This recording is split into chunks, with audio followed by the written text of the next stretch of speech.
So I hope everybody in the Northern Hemisphere is experiencing a pleasant fall, and anyone south, I hope you're experiencing a pleasant opposite. But speaking to people who have winter coming up, we're transitioning from fall going into winter. There's a very important concept that we neglect, we medicate, we ignore, and we consider more of a nuisance than anything else. What's the first rule of healing that everybody breaks, including all versions of medicine? Do you remember? It's slowing down. I don't care what your symptoms are. I don't care the degree that they show up. I don't care the level of injury. It could be anything. Your first step is to slow everything. Usually the body just does it for you, but your mind then trumps all that and tries to overwork, correct, keep up with the Joneses, and then you go seek out all these different avenues to try to not slow, whether it's herbs and supplements and tinctures, whether it's detoxing and fasting, whether it's medications and injectables. But we never slow. And so your body, sometimes with injuries, wants you to go from walking to crawling, or walking to crawling to laying. It wants you to stay slow so you can learn certain things for your certain period of life at that time. For you, there's a reason, because when you're going faster, you wouldn't be able to see it. Body knows this. When there's symptoms, it'll slow you. Usually food and light and rest, the stuff that everybody obsesses about and tries to solve everything with, just become very, very, very predictable. They're very of course the body would respond this way, because during slow times, those would all match. During times where you're granted more, rule number 2, you are to throttle after that slow period. But everybody will have to slow down at some point. And you want to know the proof behind this? If you ignore this, what happens? The body pulls all strings to force you to slow. Sometimes land the person out. Person collapses. Of course they did. They were supposed to slow for about 15 years. They didn't. So the body's like, we can't keep doing this. You're done. Stop. In their tracks. Or it'll create a symptom so intense because you try to control it, ignore it, or manipulate it in some way, that the symptom is so intense, or it's gone through other parts, brought in other systems, that you have no choice but to go from standing, moving, shaking to you're laying down for 2 to 5 years. You're laying down.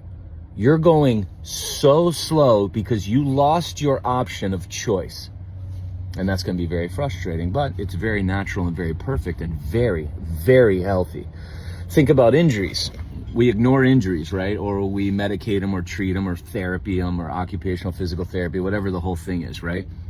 We ice them and we do all this stuff, tape them, anti-inflammatory, this, that, and the other, body work, all this stuff. And then eventually that injury turns into more of that injury there, or it goes elsewhere, or the damage becomes so much that what ends up happening? You choose an elective surgery. There is no surgery that's necessary. It's all going to be options, but you will go into surgery. And now what have you been granted? You are going to go slow. Now you're forced to go slow. So that's what's beautiful about the body, and the number one rule that we break consistently, that the body does let you know this moving forward. So now we're moving towards a season, again, if only for those who are experiencing winter. Coming up, it is a season where light is changing, temperature is shifting. You'll even feel it, where your body wants slow. It wants calm. It wants less. It wants simple. It wants fundamental. It wants connection. It wants warmth.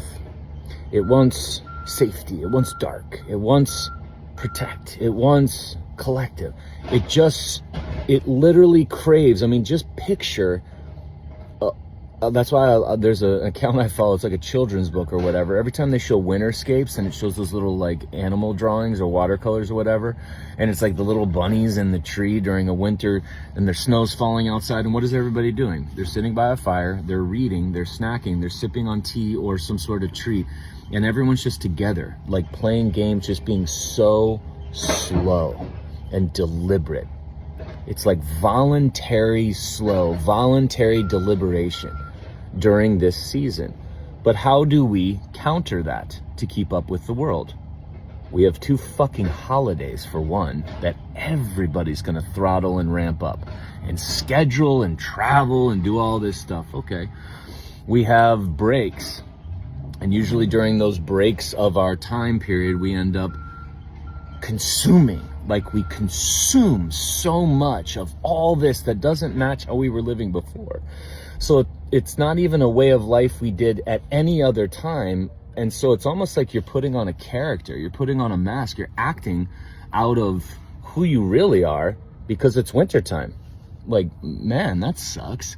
And the body doesn't care, because healing is absolute, whether or not you follow along or not, but it's going to then usually slow you down. Now everybody goes, oh, it's cold and flu season, whatever. It's just healing responses running through the family to tell the whole family that they got to slow down. It is not detoxing. It is not purging. It is straight up symptoms of healing to talk to the entire family or to talk to that person. Usually number one rule, slow. That's it. It just slows you. And that's the first step. If ignored, the body will continue to keep getting that attention. That's why cycles keep repeating and patterns keep repeating. They're not, you asked for them. They're yours. They are yours that you're going to deal with, because just like a limping pattern, if we don't tend to it and address it and go towards it, it keeps getting and keeps going and keeps going and keeps going and keeps going. There's more opportunities. So I urge you, work with your body. Don't force it to have to get your attention. Don't force it to have to be, hey, to have to slow against will. It's frustrating. That's why part of the deal with injuries and symptoms is the frustration and emotions that are attached with, damn, I was really having a real good time, and I was going at this speed and I was doing these things. Fuck, it's an injury. Well, that's a 1.5 years. Or I was cruising and I had planned on travel, this, that, and the other. All right. And number 1 rule, you can choose to break it or not. You have to slow. So apply the number 1 rule in healing an injury right now, this coming up winter. Slow down. Voluntarily fucking slow down. And if everybody's getting together over the holidays, be slow together. Take a view of some of those children's books of those little animals and just have it be that. Maybe back off on the numbing agents. Maybe back off on the medicated approaches that everybody's using. Maybe see something this wintertime. What happens when you go slow? Even just take going down a road that you normally would speed through on a car. If you just walk that road, you notice more.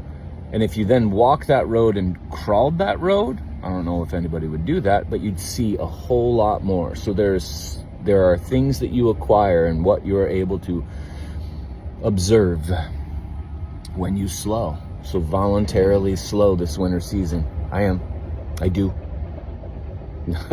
I just kind of like my body. If my body wants me to go fast, I will. If not, but it's always around winter, pulls the reins on you. It's pretty freaking cool.